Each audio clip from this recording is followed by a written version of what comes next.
নমস্কাৰ বন্ধু বান্ধৱীসকল, শিক্ষা অসম চেনেলটোলৈ আপোনালোকক স্বাগতম জনাইছোঁ। আজি মই আপোনালোকৰ বাবে লৈ আহিছোঁ হায়াৰ ছেকেণ্ডেৰী ছেকেণ্ড ইয়েৰৰ অসমীয়া পাঠ্যপুথি সাহিত্য সৌৰভৰ ভাৰতীয় আদৰ্শত বৈৰাগ্য পাঠৰ পৰৱৰ্তী প্ৰশ্ন উত্তৰসমূহ। এতিয়া আহক গ অংশৰ দীঘল প্ৰশ্ন উত্তৰসমূহলৈ আগবাঢ়োঁ। ১ নম্বৰ প্ৰশ্ন, ভাৰতীয় সংস্কৃতিৰ মূলাধাৰ বেদ কথাষাৰ বহলাই লিখা। উত্তৰ, আমাৰ পাঠ্যপুথিৰ অন্তৰ্গত তীৰ্থনাথ শৰ্মাদেৱে ৰচনা কৰা ভাৰতীয় আদৰ্শত বৈৰাগ্য শীৰ্ষক পাঠটিৰ জৰিয়তে শৰ্মাদেৱে ভাৰতীয় আদৰ্শ তথা সংস্কৃতিৰ ওপৰত আলোকপাত কৰিবলৈ গৈ ভাৰতীয় সংস্কৃতিৰ যে মূল আধাৰশিলা বেদ সেই বিষয়েও সুন্দৰ বিৱৰণ দাঙি ধৰিছে। ভাৰতীয় সংস্কৃতিৰ মূল আধাৰ হ'ল বেদ। ভাৰতীয় সাহিত্যত বেদসমূহ বিশিষ্ট সাহিত্য গ্ৰন্থ হ'লেও বেদ শব্দই মূলতে জ্ঞানহে বুজায়। বেদৰ পৰা ধৰ্ম, কৰ্মফল, যজ্ঞফল, পৰলোক সম্বন্ধীয় জ্ঞান, মুখ্য আদিৰ বোধগম্য হয়। মানৱ জাতিৰ গৌৰৱ আৰ্যসকলে ভাৰত ভূমিত সভ্যতাৰ জ্ঞানৰ শলিতা জ্বলোৱাৰ কালছোৱাৰে পৰা বেদৰ বাণীসমূহ বহু দিনলৈ গুৰু শিষ্যৰ মুখে মুখে চলি আহিছিল বাবে বেদৰ আন এটা নাম শ্ৰুতি। মই ইয়াত শ্ৰুতিটো আণ্ডাৰলাইন কৰি দিছোঁ। আপোনালোকে পৰীক্ষাত যিবিলাক ইম্পৰ্টেণ্ট শব্দ হয় সেইবোৰৰ তলত আণ্ডাৰলাইন কৰি দিব, যাতে শিক্ষকজনৰ পটককৈ চকুত পৰে আৰু তেওঁলোকে তেনে কৰিলে নম্বৰবোৰ বেছিকৈ দিয়াৰ চান্স থাকে। ভাৰতীয় আদৰ্শত ত্যাগ আৰু বৈৰাগ্যৰ স্থান অতি উচ্চ। এই ত্যাগ আৰু বৈৰাগ্যৰ ধাৰণা মূল শাস্ত্ৰ গ্ৰন্থ বেদৰ পৰাই আহিছে। ঋগ্বেদৰ মন্ত্ৰবিলাকত আৰু ঋষিসকলৰ প্ৰাৰ্থনাত এটা উজ্জ্বল সমৃদ্ধিময় জীৱনৰ কাৰণে কৰ্ম কৰাৰ যি আদৰ্শ, এই কৰ্ম কৰাৰ যি কৌশল বা মনোধৰ্মক কৰ্ষণ কৰাৰ যি উপদেশ, সেয়াও ভাৰতীয় মূল শাস্ত্ৰ বেদতেই নিহিত হৈ আছে। উপনিষদৰ যুগত শিক্ষা সাং কৰি গাৰ্হস্থ জীৱনত প্ৰৱেশ কৰিবলৈ ওলোৱা বিদ্যাৰ্থীক গুৰুৱে দিয়া উপদেশসমূহো বেদৰ পৰাই আনিছে। দান কৰা অৰ্থাৎ ধন সম্পদ কেনেকৈ সংবিভাজ্য সেই কথাও আমি বেদৰ পৰাই পাওঁ। তৈত্তিৰীয় উপনিষদৰ অনুশাসনৰ কথাখিনিত সত্য, ধৰ্ম আৰু অধ্যয়নৰ ওপৰত গুৰুত্ব দিয়া হৈছে। সমাজ আৰু ব্যক্তিৰ জীৱন কল্যাণকৰ আৰু সুখদায়ক হ'বলৈ কৰণীয় গুণ দুটা সত্য আৰু ধৰ্ম। বিশ্লেষণ কৰি চালেও আমি ভাৰতীয় আদৰ্শৰ মূল আধাৰ গ্ৰন্থ বেদৰ আদৰ্শই প্ৰতিফলিত হোৱা দেখা পাওঁ। ধন সম্পদ গঢ়োৱাৰ ওপৰতে ব্যক্তিৰ সুখ আৰু সমাজৰ সমৃদ্ধি নিৰ্ভৰ কৰে। ধন সম্পদ আহৰণ কৰিবলৈ দিয়া উপদেশ বাণীসমূহো বেদৰ ওপৰতেই প্ৰতিষ্ঠিত। ব্যক্তিৰ দায়িত্বৰ পৰিধিৰ ক্ষেত্ৰতো বেদৰ আদৰ্শই আমি দেখিবলৈ পাওঁ। এই সম্পৰ্কে ক'বলৈ গৈ যি মহান তিনিটা কথা সোঁৱৰাই দিয়া হৈছে, সেই তিনিটা হ'ল মাতৃ দেৱো ভৱ, আচাৰ্য দেৱো ভৱ আৰু অতিথি দেৱো ভৱ। এইদৰে আমি লক্ষ্য কৰিলে দেখা পাওঁ যে ভাৰতীয় সংস্কৃতিৰ বেদৰ ওপৰত প্ৰতিষ্ঠিত, অৰ্থাৎ ভাৰতীয় সংস্কৃতিৰ মূলাধাৰ হৈছে বেদ।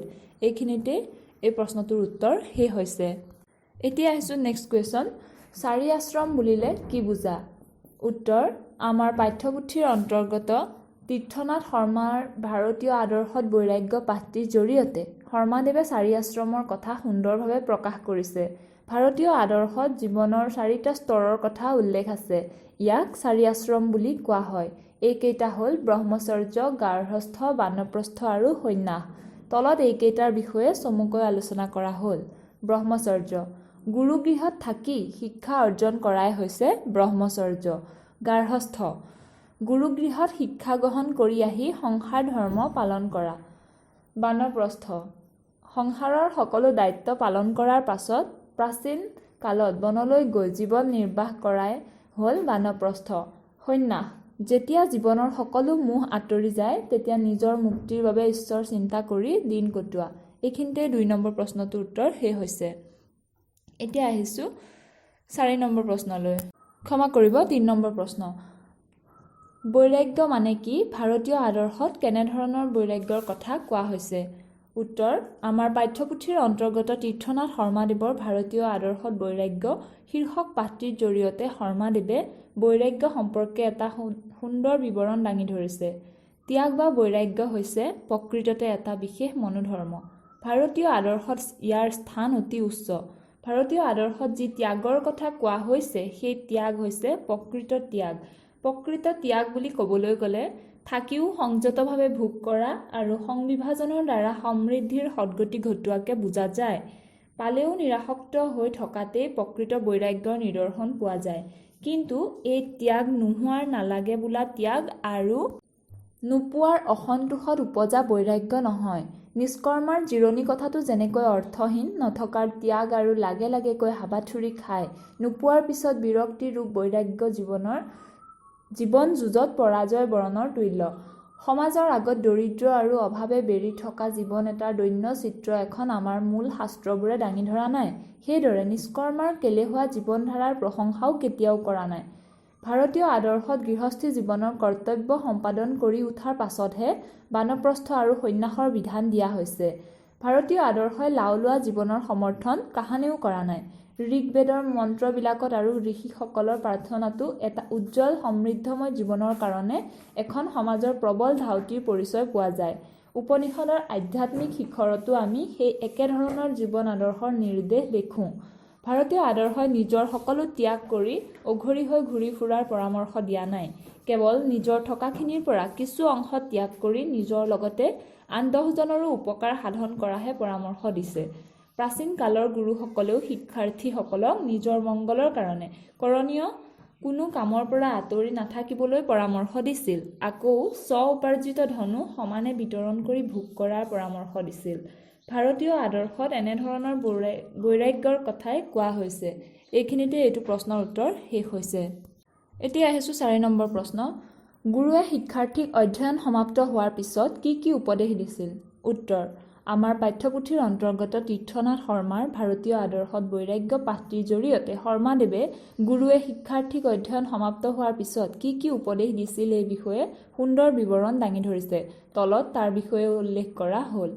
সত্য কবা, ধৰ্ম আচৰণ কৰিবা, দৈনন্দিন অধ্যয়নৰ পৰা বিচ্যুত নহবা, আচাৰ্যক অভীষ্ট দক্ষিণা দি গৃহস্থাশ্ৰমত প্ৰৱেশ কৰি বংশধাৰা অক্ষুণ্ণ ৰাখিবা, সত্যৰ পৰা বিচ্যুত নহবা, ধৰ্মৰ অৰ্থাৎ কল্যাণকৰ পথৰ পৰা বিচ্যুত নহবা, নিজৰ মংগলৰ কাৰণে কৰণীয় কামৰ পৰা আঁতৰি নাথাকিবা, ধন সম্পত্তি সংগ্ৰহ ৰূপ মংগলজনক কাৰ্য কৰিবা, কিন্তু ধৰ্ম পথৰ পৰা বিচ্যুত নোহোৱাকৈ থাকিবা, অধ্যয়ন আৰু অধ্যাপনা দুয়োটা অপ্ৰমাদী হৈ চলাই থাকিবা, দেৱকাৰ্য আৰু পিতৃকাৰ্য বিষয়ত কেতিয়াও প্ৰসাদগ্ৰস্ত নহবা, মাতৃক দেৱতাৰ দৰে মানিবা, পিতৃক দেৱতাৰ দৰে মানিবা, আচাৰ্যক দেৱতাৰ দৰে মান্য কৰিবা, যিবোৰ অনিন্দনীয় কাম সেইবোৰ কৰিবা, ডাঙৰৰ যিবোৰ ভাল সেইবোৰ আচৰণ কৰিবা, ডাঙৰৰ যিবোৰ বেয়া সেইবোৰ পৰিহাৰ কৰিবা, দান কৰা অৰ্থাৎ স্ব-উপাৰ্জিত ধন সম্পদ কেনেকৈ সংবিভাজ্য সমানে বিতৰণ কৰি ভোগ কৰিব তাৰ উপদেশ দিবলৈ গৈ কিভাৱে দান কৰিব লাগে সেই বিষয়েও তৰুণ বিদ্যাৰ্থীক সোঁৱৰাই দিছে। শ্ৰদ্ধেয়া দেয়ম, অশ্ৰদ্ধেয়া অদেয়ম, শ্ৰিয়া দেয়ম, হ্ৰিয়া দেয়ম, ভিয়া দেয়ম, সংবিদা দেয়ম। শ্ৰদ্ধাৰে দান কৰিবা, অশ্ৰদ্ধাযুক্ত মন লৈ নিদিলে নহয় এনেভাৱে দান কৰা নকৰাৰ সমান। শ্ৰিয়া অৰ্থাৎ সামৰ্থ্য অনুসাৰে দিবা, মোৰনো কি আছে এতেকে নিদিওঁ এই ভাবি হাত সাৰিব নোৱাৰি, অথবা বহুত আছে কিন্তু অলপমান দি নামমাত্ৰ কৰাও নিন্দনীয়, সলজ্জভাৱে। হ্ৰিয়া শাস্ত্ৰৰ প্ৰতি বা লোকৰ নিন্দাৰ ভয়ত মিত্ৰভাৱে, সংবিদা প্ৰেম ভাৱত দিব লাগে। এইখিনিতে এই প্ৰশ্নটোৰ উত্তৰ শেষ হৈছে। আৰু ইয়াত যিটো 5 নম্বৰ প্ৰশ্ন দিয়া আছে সেইটো উত্তৰটো মই দি নিদিওঁ, মই যিখিনি প্ৰশ্নৰ উত্তৰ লিখি দিছোঁ আৰু বুজাই দিছোঁ তাৰ ওপৰত আপোনালোকে সেইখিনি পঢ়ি বুজি পাই নিজে সেই উত্তৰটো লিখিবলৈ চেষ্টা কৰিব। দীঘল প্ৰশ্নৰ 2 নম্বৰ প্ৰশ্ন যিটো আছিলে চাৰি আশ্ৰম বুলিলে কি বুজা, আৰু 4 নম্বৰ প্ৰশ্নটো আছিলে গুৰুৱে শিক্ষাৰ্থীক অধ্যয়ন সমাপ্ত হোৱাৰ পিছত কি কি উপদেশ দিছিল। এই দুটা প্ৰশ্ন পৰীক্ষাত বেছিকৈ অহা দেখা যায়, গতিকে এই দুটা প্ৰশ্ন আপোনালোকে ভালদৰে চাব। বাকীখিনিও চাব, মই বাকীখিনি চাবলৈ হাক দিয়া নাই, কিন্তু এই দুটা পৰীক্ষাত সঘনাই আহি থকা দেখা যায়। বন্ধু বান্ধৱীসকল, আজিৰ ভিডিঅ'টোত ইমানেই।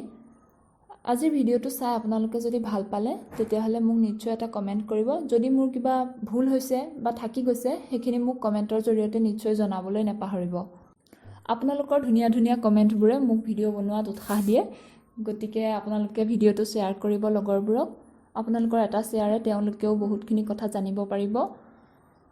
আৰু যদি আপোনালোকে মোৰ ভিডিঅ'টো নতুনকৈ চাইছে তেতিয়াহ'লে মোৰ চেনেলটো ছাবস্ক্ৰাইব কৰিব। আজিলৈ ইমানেই, ধন্যবাদ।